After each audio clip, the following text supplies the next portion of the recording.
Bradenton, Florida is our next stop along our Grapefruit League tour. 30 clubs, 30 camps, stopping at Pirates Camp, and the sun is peeking out. It's a beautiful day. Welcome inside with the guys working out behind us, Shehadi, Chris Young. I told you driving in, I've been excited to come to this camp because for 10 years I've driven to this camp, and I feel like this year ownership said, let's go, let's get the boys in pieces. Let's make some moves. I remember we were here last year and you focused on the pitching staff and you knew the promise and you know you have another year of Paul Skenes, but you knew they were missing a few bats last year. To see them go into the offseason and bring 3 sluggers, Ozuna, Hearn, Lowe, Mangum bringing in a nice complimentary piece, to bring in weapons when they walk into spring training, it sends an energy to everybody like, let's go. Let's go. It's go time. And you want to build around your star. No star brighter in the game than 23-year-old, I can't believe I'm saying that, 23-year-old Paul Skenes. How has he been? Rookie of the Year, Cy Young, started 2 All-Star games, and perhaps the greatest journey yet to come for a guy who went to Air Force, putting red, white, and blue across his chest in just a week's time. Red, white, and blue for you, Paul, soon. You were the first yes. When you take the ball, USA on your chest, on your jersey, what will you think about in that moment for your team? I mean, USA.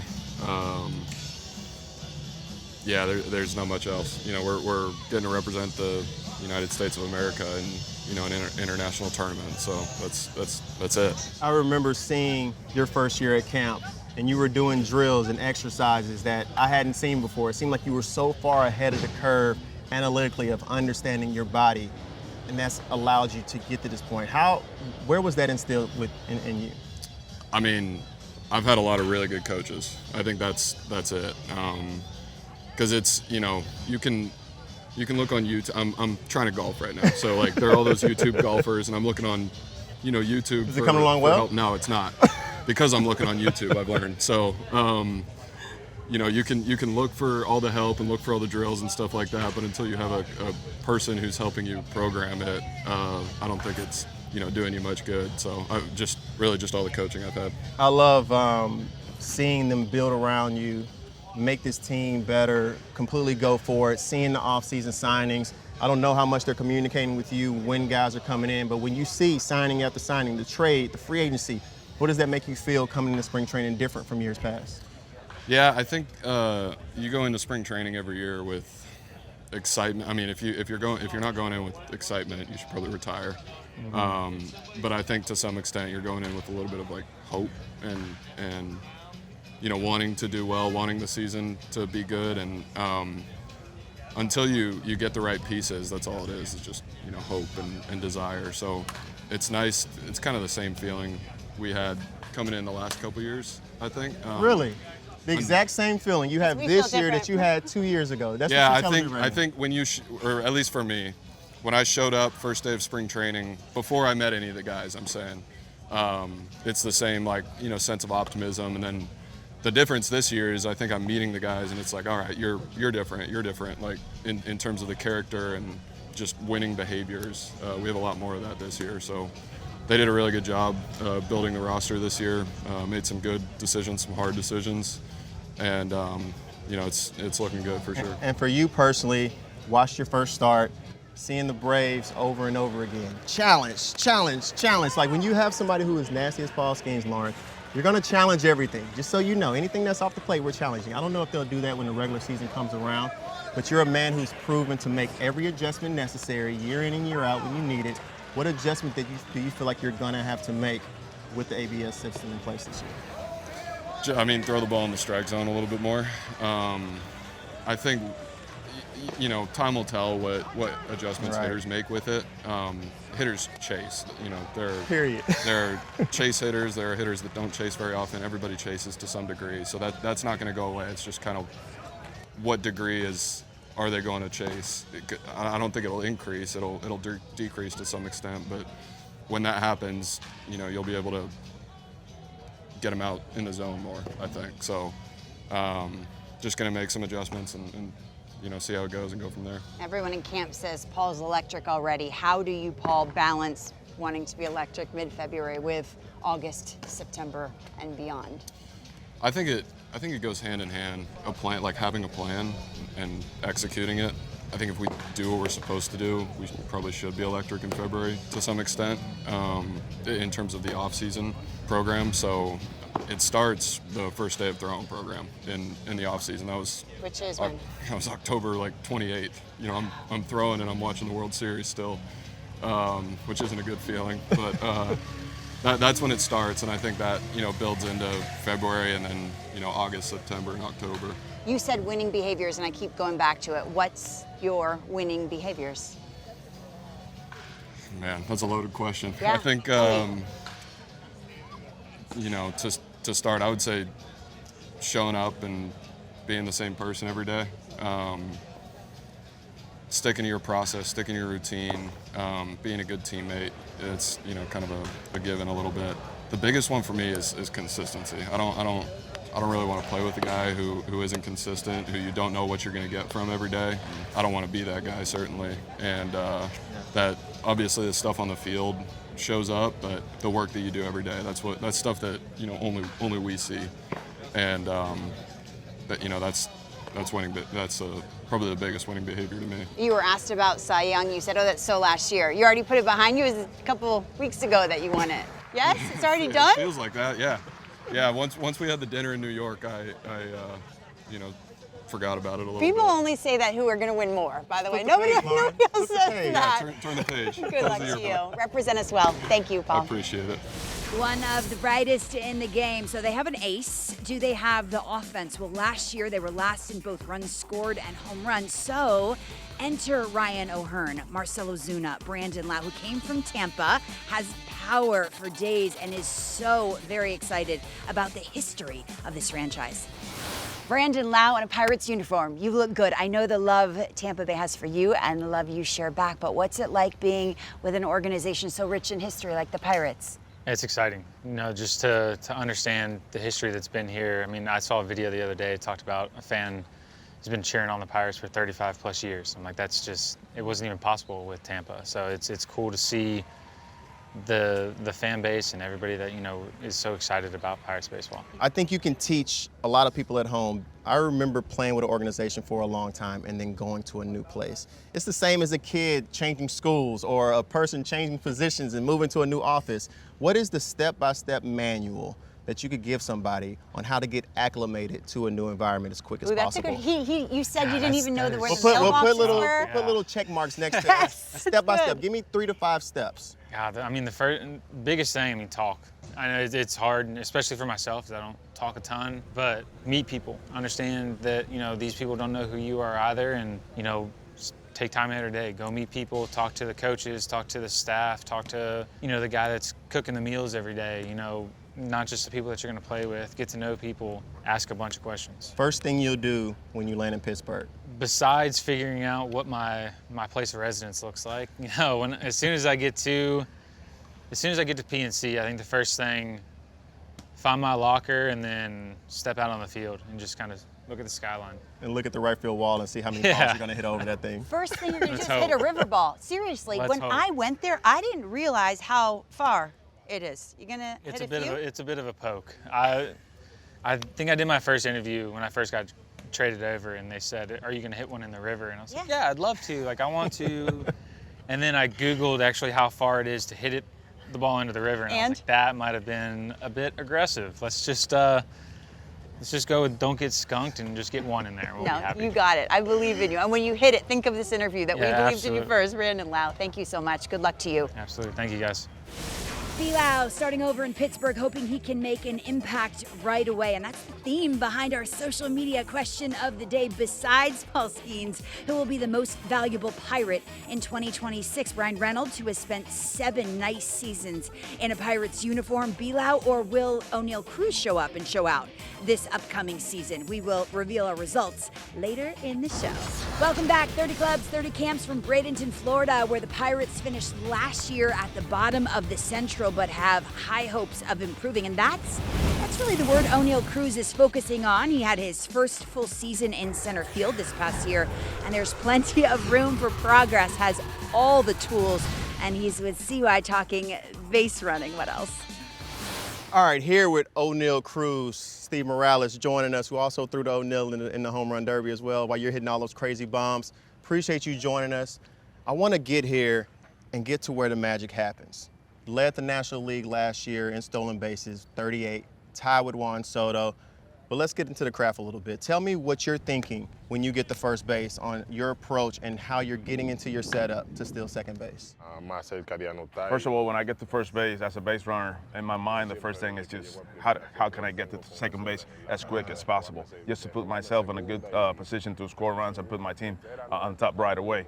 Still working on how to steal third base, but that's a working process that I'm for sure this year is going to get a lot better. All right, but we got 38 bags. We only got caught 5 times. Great success rate. Can you take me through your setup of finding your lead? 6'7", it plays different on the bases, so I want to know how the art of stealing bases for a guy who's 6'7" is different from what you normally see on the bases with shorter guys. Show me your setup. Show me how you get into it. I get out. That's my normal lead right 12 there. feet. 12 feet and some change is your normal setup. So right here, you feel like you're one step. Are you diving? Yeah. One step in a dive to the back corner. You feel comfortable that you can go this way or that way? If I'm on that, taking that lead, if I get back to the bag and I feel like it was too easy to get back, I take another foot or another step away from the bag. That way I can put myself in a better spot. So he's filling it out depending on the pitcher, depending on how quick the pick is over. If he can get back comfortably, you're stretching it out a little bit. Yeah, that's right, depending on all that. Huge part too, and mainly our first base coach, T. Brock. It's really important when it comes to me knowing where he's gonna throw over the leads and everything that involves the stealing bases part. As you're looking at second base, once again focusing on the height, I'm assuming it's taking less strides for you than anybody else. You're probably talking 8 strides. So let's get out here for our lead. Dice cuando estás cogiendo el lead como tal. Let's get out here. So we're right out here. Come with me. Come with me. Dale para allá. You right here. So we're at 12 feet. Ahí estás a 12 pies. So from here to here, we're gonna break. And I just want to see a difference in the stride length. For me to steal second base, all I need is 7 to 8 steps, and my 8th step, I'm already diving to. 7 to 8 steps. It's taking me 9 steps for sure. Give me a setup. Pick the leg up as a pitcher. Me and Oneil about to take off as we close this out. Oh! Ah! And that's how we do it. Oneil Cruz, are you going to lead the league? You tied with Juan Soto. You're about to play with him in the World Baseball Classic. You tied with Juan Soto in 38 bags. This season, will you finish with more stolen bases than Juan Soto? Yeah, when it comes to base stealing this year, and I come even more ready to steal more bases for sure this year. My mentality is different now that I know that I can do it so many times. At least 40 bags for Oneil Cruz this year, man. Thank you so much. Manager interviews are presented by Sage, the official finance software partner of Major League Baseball. Welcome back to 30 Clubs, 30 Camps. Bradenton, Florida is the spring home of the Pittsburgh Pirates. First of all, welcome to be a Bucko. Thank you. To think of the guys, you signed here for a couple years. Take me through the free agent process, why you wanted to be here. You came over after the Lowe trade. How much did that impact it? Give me the full run right now. Yeah, man. I mean, going into free agency, I didn't know really what to expect. I heard from a lot of teams, and then, as the winter kind of went on, you start to get your offers, and you look at the team and the city and the situation and kind of understand, where do I want to call home for the next few years? Pittsburgh checked a lot of boxes for my wife and I. They expressed that they wanted to add, and they wanted to kind of go for it, and the Lowe trade was big for me. I've been watching Brandon in the AL East for a few years now, and I know what he's capable of. So you kind of add all those factors in, and it made a lot of sense. What happened from KC to Baltimore? What did you learn about yourself? What adjustment did you feel like you had to make? Man, I think it was kind of an evolution of everything. Taking something from every hitting coach I ever worked with. Like you said, I've struggled in this game for years. I've learned a lot from that, man. Kansas City, I got a lot of love for my time in Kansas City. It taught me a lot. And then, I got a chance to go to Baltimore and play on a more regular basis, and understanding that I could get in the middle of that lineup and do damage and help a winning ball club. So coming over here, it's no different. I like to hit with runners in scoring position. I want to drive in runs. I want to play, you know, I'm learning how to be more of an everyday right fielder right now, so I'm kind of tackling that. And what is that process for you? How do you get acclimated to working with Oneil out there? How do you guys gel?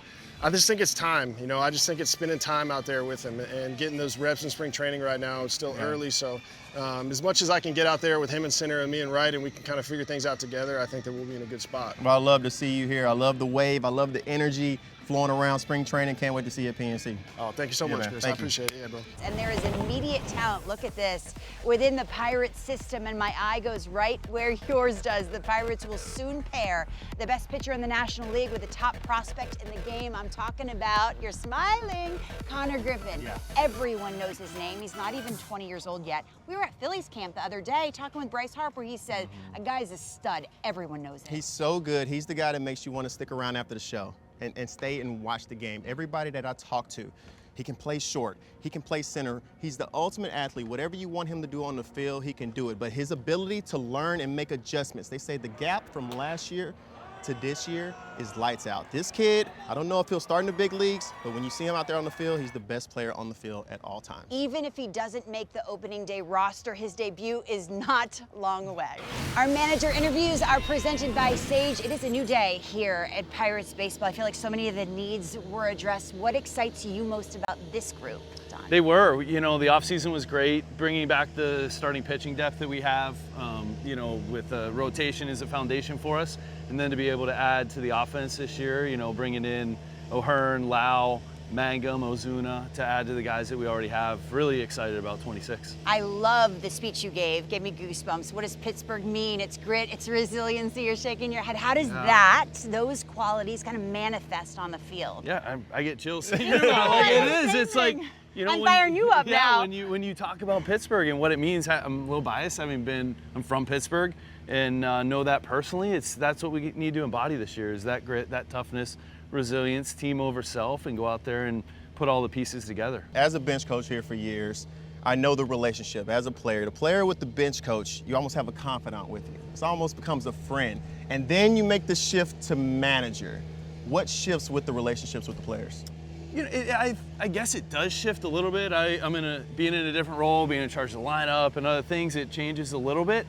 And you've already built those relationships with the guys. They know what you stand for. You got that personal connection. So it was still really, really good, and still feel like it's really good. As you think of the message to the team, as Lauren was speaking of earlier, you had a decision to make. You could say, hey guys, we're just trying to get better this year. We're still rebuilding a little bit, but we're going to get incrementally better. You didn't go with that. You said, we're trying to win right now. Why did you feel that was the approach? Yeah, that's what the offseason led, is winning baseball in Pittsburgh. Those are the two words we were keeping in mind, Pittsburgh and winning, and how do we make decisions every single day. And you know, it's what we do every day. How do we practice? How do we train? How do we recover? How do we prepare? All those things that lead to winning. And I think that as we did that in the offseason, made the additions that we made, that was the goal. Last one for me, Connor Griffin.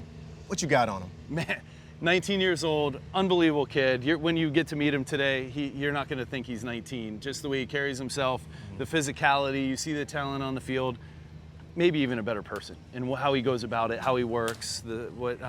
I just can't say enough good things about Connor. And keep in mind, he's 19, trying to keep it under wraps. You know, the pressure, as you know, getting into the big leagues, it's different. He's going to be a big leaguer for a long time. It's how do we continue to help him develop and be the best version of himself. Give me a name. Who surprised you most in camp so far? Oh, man. I'll tell you what. We've had a lot of guys. Nick Gonzalez and Nick York are two guys that are competing for a spot, and they both came in, and the competition is fierce between the two of them. They're both swinging the bat well, and they both came in really, really good shape. I heard on the broadcast, Neil Walker, former Pirate, current broadcaster, said you're going to buy dinner. Did you buy dinner? Oh, How'd that go? You yeah. did. Neil never buys. He never buys? No, Neil will not buy. It's up to you. You can't get a free dinner in spring.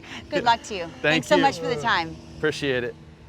Don wanted to make sure that question and answer aired. He wants Neil Walker to know. He fires you up with his message, doesn't he? He wants this social media question to be true for every single guy. You can say that again. We asked who other than Paul Skenes will be the most valuable Pirate. You answered, and you picked Oneil Cruz with about 44%, all the talent in the world to get there. PNC, while we were driving into camp, I said, what do you think about the Pittsburgh Pirates this year? And you said they won't be in last place in the NL Central. This is a solid team in the NL Central. You could argue they're going to be right there 1 through 3, I would say, depending on how things work out for them. I love the moves that they made. The offense is going to be better. I look forward to seeing how this defense plays. I want to see these guys catch the ball a little bit. But one thing for sure, you have the opportunity of having the Cy Young winner and the Rookie of the Year on the same squad with great supporting pieces around them. You add Soto to the bullpen. They have a lot of weapons here in Pittsburgh. They're going to play good baseball. They are ready for 162. As for you, we will see you back at the most beautiful ballpark in all the land, PNC.